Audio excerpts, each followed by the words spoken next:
Welcome to the Independent Advisors Podcast, where we dive into the world of stocks, tradable markets, and financial planning with Jessup Wealth Management's Chief Investment Officer, Mark McEvely, and CEO, Matt Jessup. You'll hear tips, tricks, and strategies to address your financial well-being and, most importantly, conveyed in a way that everyone can understand. Here are your hosts, Mark and Matt. Hey everyone, welcome to episode 187 of the Independent Advisors Podcast, where Matt Jessup and I, Mark McEvely, bring you everything you need to know from the past week in the world of financial markets and financial planning. So good morning, Matt. It's nice having you back after a little hiatus for a couple of weeks. It is nice. Been traveling, work responsibilities have gotten in the way, but here I am and been looking forward to being back. Yeah. People can hear you came back on a good day too. Yeah, after people can hear what I'm thinking. Positive day on the markets. Do you think people are going to sit there and tell me not to be in the podcast so the market goes higher? We might get some of that. I can just see the inquiries come in now to Jenna on the topic. Yeah, exactly. But before we begin, as always, just want to take the first few minutes to recap the performance for the month and the year of the major indexes that we track. These numbers are as of the market close on February 1st, and this data is from YCharts. S&P 500 index up 1% for the month and up 7.3% for the year. The Dow Jones Industrial Average flat for the month and up 2.9% for the year. The Nasdaq Composite Index up 2% for the month and up 12.9% for the year. The Russell 2000 Index up 1.6% for the month, up 11.5% for the year. And the Vanguard International All-World ex-United States Index is up 1% for the month and 9.8% year to date. So a couple observations, Matt. International out to a lead over domestic stocks so far. That's number one. Number two, tech stocks coming back raging to start the new year after they got hammered pretty good for the past couple of years. So definitely an interesting rotation to what we've seen in the first month of the year. Obviously, there's 11 more months where things can change, but this is the kind of action and rotation we want to see after a big sell-off in the markets, is money flowing back into some of these more aggressive names. And, an example of this is, a name that was really beaten down was Facebook or Meta the past couple of years. And they reported earnings last night. I don't know where it stands today, but the last time I looked after hours, they were up 18%. And think about that, 18% for a market cap of that size market. Yeah, one of the largest companies in the world. So we're not talking about $1 billion company. We're not talking about a $10 million company, right? We're talking huge money. And it's up how much again? It was up 18% the last time I looked. There you go. I mean, again, you're going to see some reversion to the mean trades here in 2023. And, I'm sure we're going to give several more examples of individual names throughout the podcast. So just as a reminder for our regular listeners and new listeners, that when we talk about individual names, that a recommendation for or against those names, such as Meta. But it goes to show you how beaten down some of these names are. Let's just face it. An 18% move is abnormal. Right. Okay. And it's still probably more than 50% off of its highs because of how beaten down it was. There's some dislocations out there. And I'm not saying dislocation in Meta is justified or unjustified, but I'm just saying when you see moves like that, it definitely raises my eyebrows. Right. 3-month Treasury rate at 4.66%, the 2-year Treasury rate at 4.09%, and the 10-year Treasury rate at 3.39%. Big headlines, current events from the past week.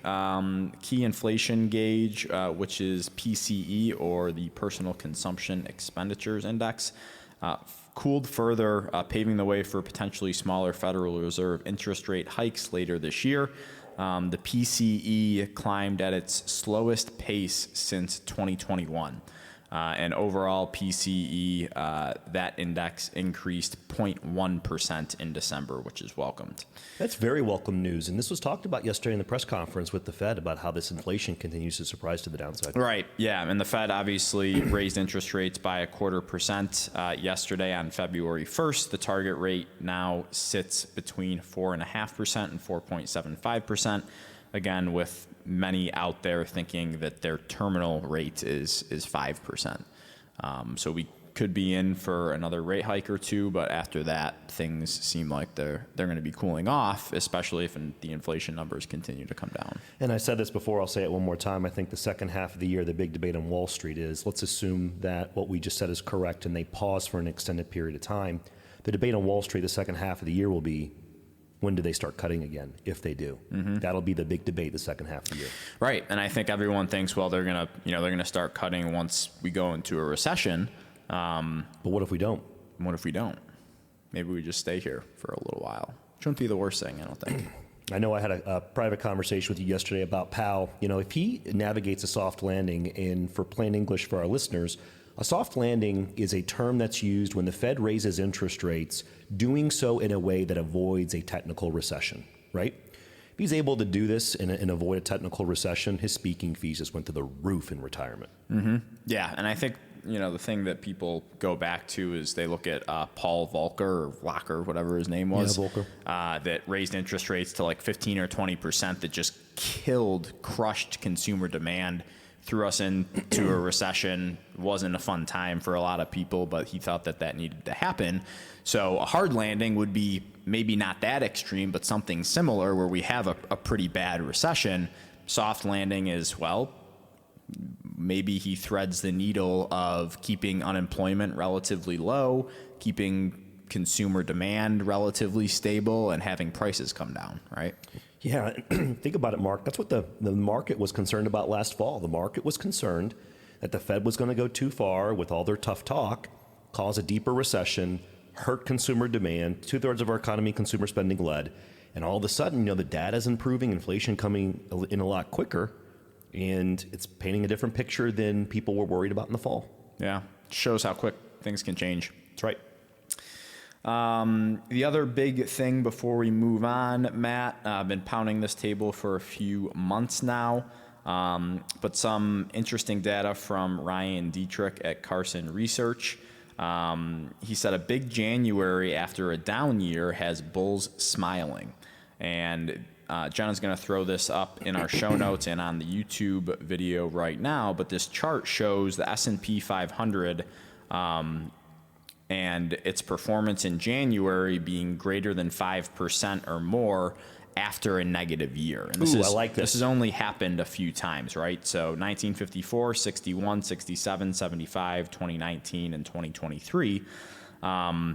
The average full year return when this happens is almost 30%, which is pretty incredible. It's and juicy. Again, small sample size, but then to back that up, as we've been talking about, the January trifecta officially was met 2 days ago.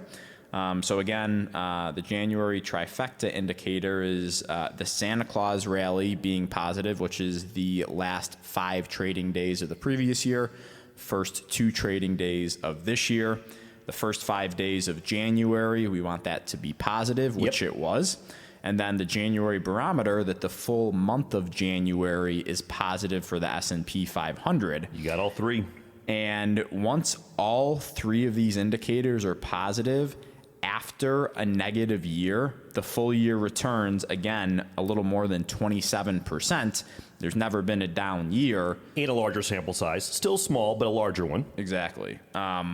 So, again, like we've been talking about, a lot of these things kind of lining up that maybe the worst of this is behind us. Again, being in a pre-election year, pre-election years tend to be pretty strong over the 4-year presidential cycle. So just feels like we could see a rip-your-face rally higher, and people are going to be looking backwards being like, oh, man, I missed it. Yeah, and the underlying corporate earnings, we've been preaching this on the podcast for quite some time, preaching in essence, communicating that underlying corporate earnings for the most part have held in quite good. They've been relatively strong in the face of these share prices getting nailed last year. Yeah, and obviously tonight's a big night. I think it's Apple, Amazon, and there's one more. Yeah, you get some huge market Apple, cap weighted Amazon, names reporting Google, tonight. Maybe. Yeah, or they'll Microsoft.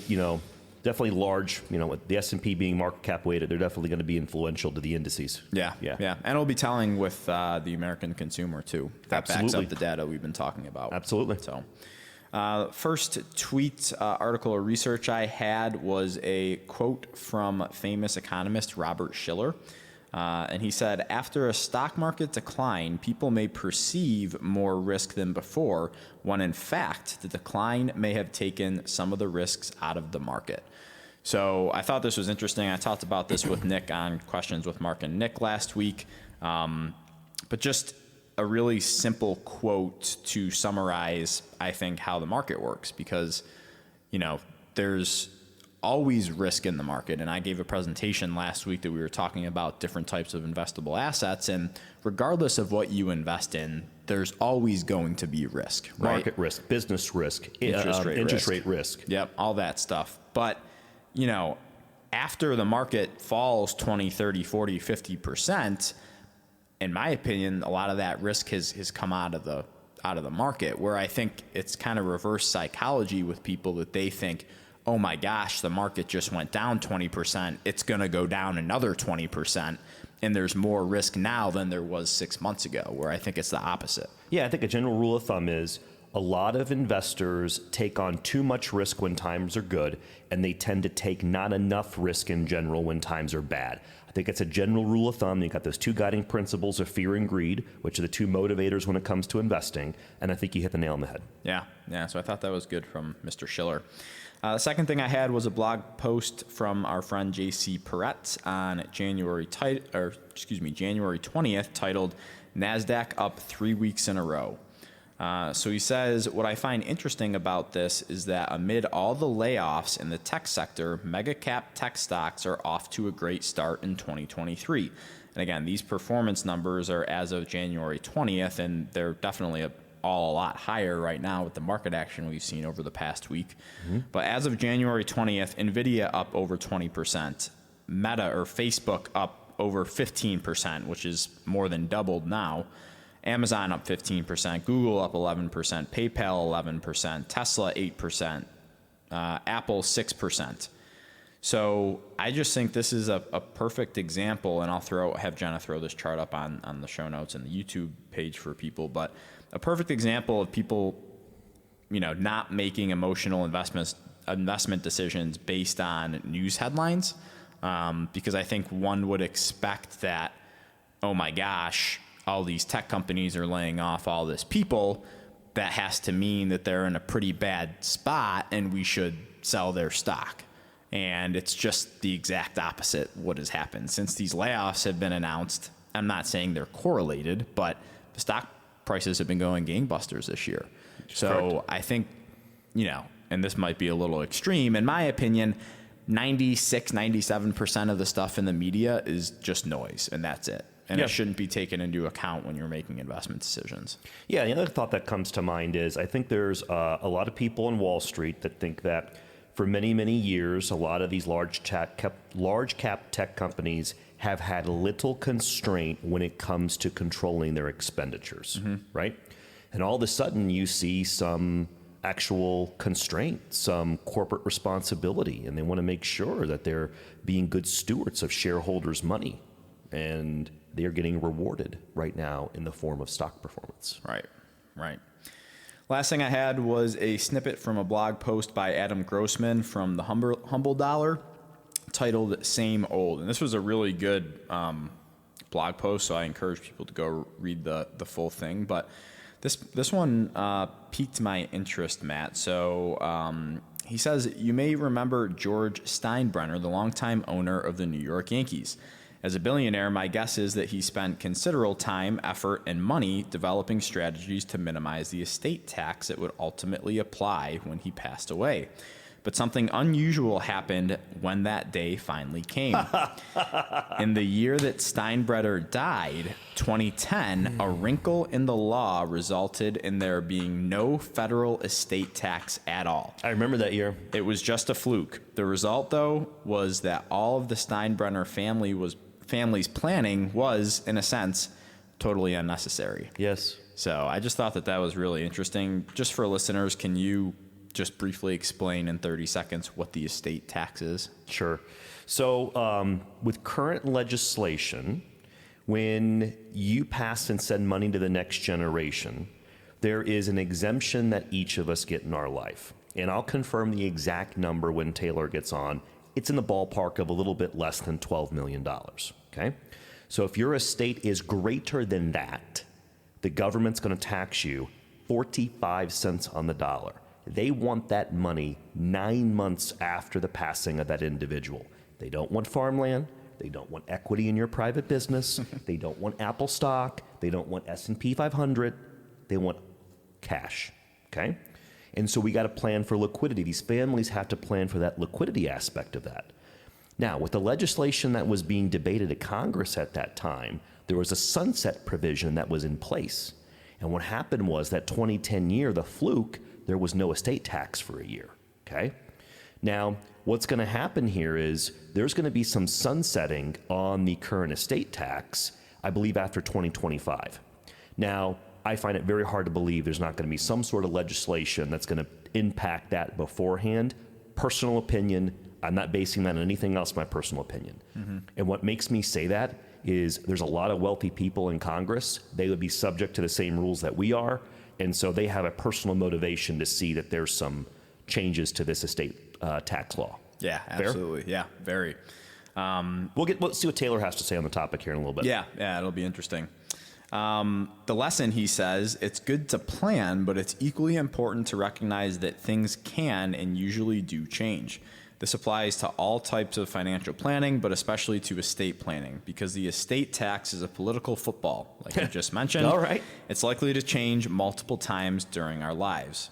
And I really like this piece because I think sometimes people think that creating a financial plan is like biblical and that, okay, this is what my advisor said my plan is, and this is exactly what's going to happen. And 99% of the time, that doesn't happen. That's right. The laws are going to change. Your family makeup's going to change. How you need to pass money is going to change. Tax rates are going to change. We can't plan for 5 or 10 years down the road for you to get a raise or to get a new job that increases your disposable income by 30%, which Yes. means your savings rate is going to increase, right? So it's more of a guideline rather than, hey, this is exactly what's going to happen. And it's good for people to have financial plans, but just being adaptable and ready for those plans to be ever changing from year to year. Absolutely. So with that, I will turn it over to you. All right. I got a couple today, but they're going to be a little quicker than normal. Okay. But I think they're noteworthy. First is put-to-call options ratio is very interesting to me. Not to get too deep into the weeds, Mark, but as our firm's chief investment officer, will you just try to keep it under 60 seconds and explain what's an option, what's a put, what's a call? Mm-hmm. So an option is the right to buy or sell a certain amount of stock at some point in the future. A put is the right to sell a stock. A call option is the right to buy a stock at a point in the future. But this put-call ratio that you're talking about is just the amount of puts being bought relative to the amount of calls being bought. Mm-hmm. And typically, when you see the put-call ratio spike, it's like, oh my gosh, people are scared. Right? Mm-hmm. And you're trying to transfer risk to someone else. Right, exactly. And typically it's a pretty good contrarian indicator. Yes, sir. That has called a lot of market bottoms, or right after the put call ratio has spiked. There's been pretty significant runs in the market, and that's exactly what this graph is showing. Thank you. So Jenna will put this chart up for our YouTube viewers. It's definitely going to be in our show notes. This is a Twitter post by Danny Kirsch. He's a head options trader at Piper Sandler. And what you're going to see is it spiked where people were very concerned in December. We had a bad December. The amount of put buying, Mark, was through the roof, you're going to see on this chart. So what do you think has transgressed so far here in January as things have turned around? S&P 500's up 7%. And everyone's buying calls, which is, generally speaking, people are betting on more upside in the market. Just the amount of reversal in such a short period of time is very abnormal. It is. And that's why I'm highlighting it. It's just, you have a tale of two worlds in less than 5 weeks. Very abnormal. Yeah, absolutely. Next, the downtrend for the S&P 500 index finally broke to the upside. Now, what do I mean by this? Okay. So Jenna's going to put up a chart. This is from Quad. This is from my data and charting system that I have on my terminal. And this chart is from January 27th at 11:28 a.m. Timestamp that sucker. And so what this means is that when the market started that downtrend mark, and you're going to see this on the chart at the beginning of last year, the market would had rally attempts throughout 2022 where it tried to break that downtrend, and it failed multiple times off that trend line. What finally happened here over the last couple of weeks? It finally broke through that. Now, this chart's a little dated because we're doing this podcast here on February 2nd, and this chart's from January 27th. It's gotten a little bit higher off of that. I'm highlighting this because there's been tons of eyes on this on Wall Street, okay? And if we look at the amount of pessimism that we saw in 2022, a lot of people are eyeing, I'm not going to put money to work until it breaks that downtrend. Well, guess what? It broke the downtrend, and then you still saw pessimism. Oh, it's a failed breakout, which could be true, right? So we'll see kind of what ends up happening. But ultimately, it has finally broke that downtrend from a year ago. And so in case any of our viewers or listeners have heard us reference that on the podcast, I wanted to throw it out there that it finally broke that. Any other comments from you, sir? No, I think the only other thing I have is, number one, it broke the downtrend. Number two, it's trying to break out of this, what we call as investors a inverse head and shoulders pattern, which is usually a bullish pattern after a big sell-off, where you have, the head sticking up and the two shoulders that are lower. And as you can see, if you're watching this right now with Jenna throwing this up on the YouTube video, it's kind of an inverse head and shoulders pattern that we're breaking out of. The other thing to note is that the last time that we tested this trend line was in December, and we didn't break through it. So market sold off a little bit, but unlike all the past attempts to break through this trend line, we didn't go on to make a new low, which is really important. So we made a higher low before, again, reattempting this breakout on this downtrend, and it was successful for the time being right now. There were times, I think in 01 and possibly in 07, 08, where a downtrend was broken and it was kind of just a rug pull and people got faked out. Yep. So that possibility is out there, but for at least right now, I think the market action and the price action favors the bulls. Yep. Would love to see, over the next 6 to 9 months as some, kind of 2-step forward, 1-step back motion, some kind of higher highs, higher lows, be very healthy. And just to be clear, I don't want to see what happened in 2020. I don't want to see the market up 100% in a really short period of time, right? We want this to be a sustainable move and just get back to, normal volatility, 5 to 10% pullbacks in 1 year. But I don't want to see the market go parabolic because we're going to have a whole issue pretty soon thereafter. I agree. That's very well put. Yeah. So my last one, and I'm going to need some assistance with the pronunciation of this gentleman's last name. Let's see if you can take a stab at it better than me. It's a tweet about new lows. Can you help me with his last name, please? Matt Sermonero. I'm going to go with that. And I know Jenna will most likely tag him, and so if he listens to the podcast, he might. What was your guess? No, I'm not. I don't want to make Matt mad. Got it. Okay. So he works at Fundstrat, and he had a post, and this was really interesting to me, Mark. Okay. So this might be a little bit more lengthy, but we'll see.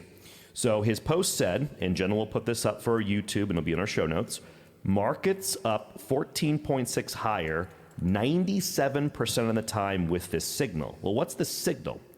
It's when stocks on the NYSE making new lows falls below 5. So let's take a step back. Heads up, there's about 2,000 stocks on the NYSE. Okay? New York Stock Exchange. New York Stock Exchange. When the 7-day average of the NYSE new lows is under 5, so that's only 0.2% of all stocks on the NYSE making new lows each day past 7 days. It's virtually none. This chart is going to put red dots going back, and it's going to show on the S&P when that's occurred in the past. Okay? So again, what you had on this date when this was posted on January 20th is an abnormally low amount of stocks making new lows. And this is bullish to me because it talks about market breadth. Will you take a couple seconds and explain market breadth? It's just looking at the stock market or an exchange as a whole and see, okay, what is the majority of stocks doing? Are we making new highs? Are we making new lows? And, popular metrics are new 52-week highs, which is a year, and new 52-week lows.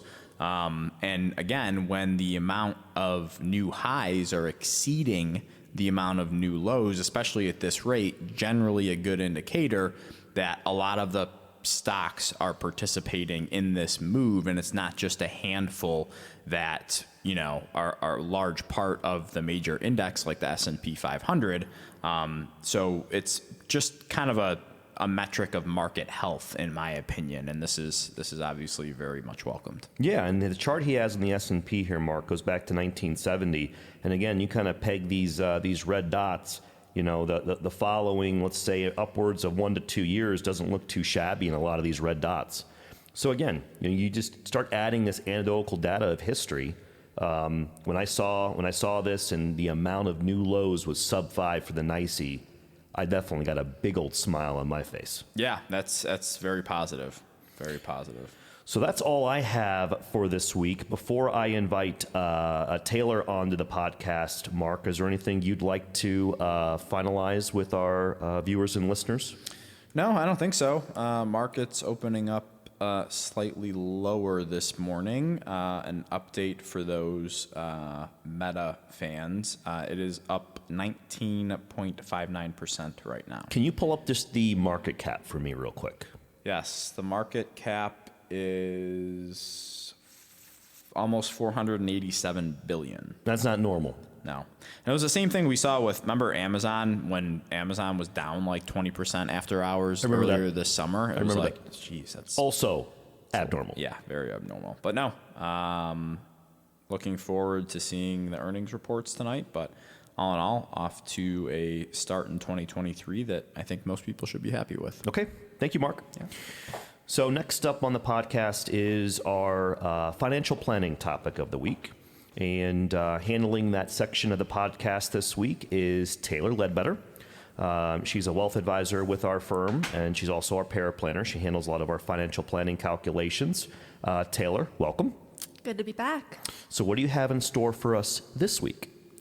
Yeah, so today I'm going to be talking about Social Security and how the system works. All right, this should be good. I'll probably learn a couple of things on this. All yeah, right. Because I'm sure you've gotten this a lot too, just concern about the Social Security system collapsing. I'm not going to get my benefits. Yeah, so that's just what I want to talk about today is how all of that really works. I love this, and it's going to be one of those episodes where I'm going to be like, hey, go back and listen to podcast 187. Taylor talked about your concern, so this is going to be great. Yeah, so you pay into Social Security during your working years, and those withholdings go into a Social Security trust fund. Yep. So how the system works is it's a pay-as-you-go program.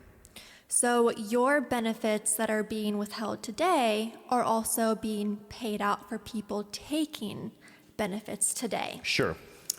So since the mid-1980s, Social Security actually collected more in payroll taxes than it was paying out in benefits. Since the mid-80s. Yes. Yes. So this surplus amount was invested in interest-bearing Treasury securities. Okay. On average, earning about 2.4% a year. Okay. Now, eventually, these excess reserves reached a total of $2.9 trillion. Okay.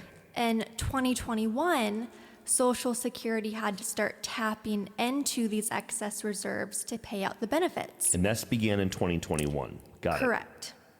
So, if these excess reserves hypothetically were to be completely depleted, benefits still would not stop, because if we ever get to that point, up to 80% of benefits could still be paid out, But as people pay into Social Security, like I said, people are using those benefits right now. So another way I would say it in my own words is we have enough to cover if we had no reserve 80 cents on the dollar. About. Mm-hmm, Okay. Exactly. All right. Okay. So a couple reasons that I think we're running into the problem of tapping into those excess reserves is that Americans are living a lot longer nowadays. Yes. So benefits have to last a lot longer. Yes. And also, birth rates have fallen significantly. Yep. So the worker to beneficiary ratio has dropped from 16.5 in 1950 to 2.8 in 2021. So in essence, in 1950, for every 16 and a half people paying in, only one was taking the benefit. You go to Right. 2021, for every 2.8 people paying into it, you had one taking the benefit. Exactly. That's a huge difference. Yeah, and by 2035, that figure is expected to hit about 2.3. Yeah, and obviously, if someone's getting, say, their max benefit at age 70, someone's not paying in enough to offset that. Exactly, Right. exactly. Yeah. On a 1-to-1 ratio, yeah. Yeah, so there are a couple solutions that could help the system Okay. from tapping and depleting those excess reserves. And one solution is raising the Social Security wage base. Okay. So in 2023, the Social Security wage base is $160,200. This means that any earnings that exceed that number are not subject to that Social Security payroll tax. Correct. Now, Congress could increase the wage base, and that would just bring in more tax and limit tapping into those excess reserves. If I had to speculate, I think that is likely personal opinion, for full disclosure. Yeah, and these are just, some different ideas of what Sure, could that are happen. floating But around that's, out there. that's one of them. It's been talked about. Sure. Another option is that Congress could raise the Social Security payroll tax rate. Yeah. So right now it's at about 12.4%. Correct. Between employees and employers. Correct. So they could raise that from 12.4 to 15.6 is the speculation. Okay. Also, probable in my opinion at some point. And then another solution is that they could raise the full retirement age from age 66, 67 to age 70. That would make a huge impact as well. That would make a huge impact. And so what that means in kind of my world is, a lot of, pre-retirees are thinking, hey, I get my full retirement at 67. I'm going to wait until that age. But there's a chance they could push that all the way back to age 70 with people living longer. Meaning if you take it at 67, you're going to be getting a haircut or a discount. Exactly. The other thing that kind of comes to mind with another thing Social Security might start messing with down the road, and I think it's going to hit the potential younger generation, is some sort of needs-based calculation. Kind of how they do calculations for your Medicare premiums based upon your income. They might eventually say, well, listen, if you're retired and your income is over, and I'm going to throw an arbitrary amount out there, Taylor. If it's over $150,000, we're going to haircut your Social Security by 20%, 30%, right? And I think that is a possibility for younger workers as well. Just my personal opinion. No, that could be very probable. Yeah, I think that's another option that they could do, some sort of needs-based analysis. You make over this amount, 150, 200, it's going to be a larger amount. Yeah. We're going to haircut your Social Security. Yeah, and that would have a huge impact too and really help the system out Yeah. from tapping into those excess reserves. Yeah, I could see that happening. But it was just really interesting as I was going through this. I was like, there's really... But it's not going to go away. Yeah, I don't think it would go away. It'd be really hard for the system to completely collapse. I don't see that. Which I think is a lot of people's concern with the system. Very well put, Taylor. I heard someone speak recently, and the words out of their mouth was something along the lines of this. One of the strongest and most consistent voting classes in America are members of AARP, which obviously have a vested interest in the security of Social Security. And so meaning, politicians aren't going to get rid of Social Security when they want to he or she wants to get reelected, right? Exactly. Makes sense, right? Yeah, it does. Yeah, so I think the key takeaway from all of this is the system's not going to collapse, but it's possible there could be a reduction in benefits years down the line. Agreed. I don't think it would happen Agreed. soon. Agreed. At all. Good. Anything else you want to add to that? No, I think that's it. Any thoughts, not to put you on the hot seat, any thoughts when Mark and I were talking about estate planning? Anything come to mind? Well, yeah, so the lifetime exemption amount for 2023 is 12.92. 12.92. Yeah, and 2022 was like 12.06, something about I'm still that. on 2022 figures. So Yeah. 12.9 for this year. Got it. Thank you for Yes. clarifying that. Yeah, so that's how much you can, transfer without having to pay any estate tax on that. To that so next it really, generation. Yeah, it really affects people with high net worth. Got it. And I know in the past, I don't memorize which one, but I know there's been podcasts in the past where you've talked about the estate planning tax. I know you've talked about it in the past. Yeah, I forget when. Yeah, I don't know if I've dove into it too deeply, but Okay. I'm sure I've talked a little bit about it on the surface. Well, I got you a potential topic Yeah. for sometime later in this year. Yeah, that's a great idea. All right. So we'll sign off. Taylor and I, as well as Mark, thank you for listening to episode number 187 of the Independent Advisors Podcast. We hope everyone has a great rest of your week, and we'll see you next week. Thank you for listening to the Independent Advisors Podcast. If you're interested in hearing more, hit the subscribe button so you can be notified every time a new episode gets released. Feel free to share with friends, family, and follow us on Twitter at Jessup Wealth, Facebook, and LinkedIn. Mark and Matt will continue to share beneficial information on these social media sites. Also, check out the podcast tab on their website. That's www.jessupwealthmanagement.com. There you'll find links to every episode of the Independent Advisors. Have questions or topics you want to discuss on the show? Message us on Twitter, LinkedIn, or send an email with the words questions and topics in the subject line to inquiries@jessupwealthmanagement.com. We'll talk about it right here on the podcast. Certain sections of this commentary may contain forward-looking statements based on reasonable expectations, estimates, projections, and assumptions. Forward-looking statements are not guarantees of future performance and involve certain risks and uncertainties which are difficult to predict. All indices are unmanaged and are not available for direct investment by the public. Past performance is not indicative of future results. This podcast is provided for general informational purposes only and does not constitute either tax, legal, or financial advice. Although we do go to great lengths to make sure our information is accurate and useful, we recommend you consult a tax preparer, professional tax advisor, financial advisor, or lawyer regarding your specific circumstances. Investing involves risk, including the loss of principal. No strategy can guarantee any objective or goal will be achieved. Advisory services offered through Commonwealth Financial Network, a registered investment advisor.